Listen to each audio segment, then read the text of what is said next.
ప్రజలకు సురక్షిత ఆహారాన్ని అందించడానికి ఫుడ్ సేఫ్టీ ఆన్ వీల్స్ ఎంతగానో ఉపయోగపడుతుందని జిల్లా కలెక్టర్ ఇలా త్రిపాఠి అన్నారు.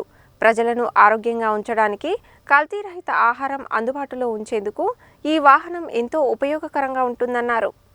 గురువారం నల్గొండ పట్టణంలో ఫుడ్ సేఫ్టీ ఆన్ వీల్స్ వాహనాన్ని జిల్లా ఎస్పీ శరత్చంద్ర పవార్తో కలిసి జిల్లా కలెక్టర్ ఇలా త్రిపాఠి ప్రారంభించారు.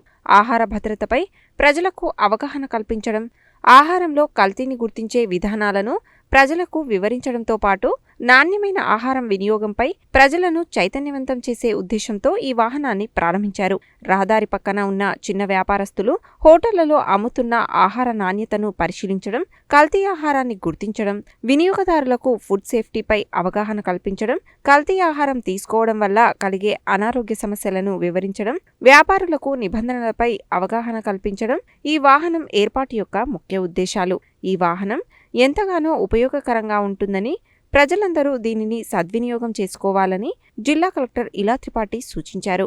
Zonal assistant food commissioner Jyothirmayi మాట్లాడుతూ, రాష్ట్ర ఫుడ్ సేఫ్టీ కమిషనర్ ఆదేశాల మేరకు నల్గొండ జిల్లాకు ఈ వాహనాన్ని కేటాయించారని, ఈ వాహనం ద్వారా స్థానికంగా తక్షణ పరీక్షలు నిర్వహించి ఆహార నాణ్యతను నిర్ధారించేందుకు ఇది ఉపయోగపడుతుందన్నారు. సురక్షితమైన ఆహార పదార్థాలను ప్రజలకు అందించడానికి ఈ వాహనం ఉపయోగకరంగా ఉంటుందని చెప్పారు. ఈ కార్యక్రమంలో అదనపు కలెక్టర్ శ్రీనివాస్, ఫుడ్ సేఫ్టీ అధికారులు స్వాతి, శివశంకర్ రెడ్డి, ప్రభాకర్తో పాటు సిబ్బంది పాల్గొన్నారు.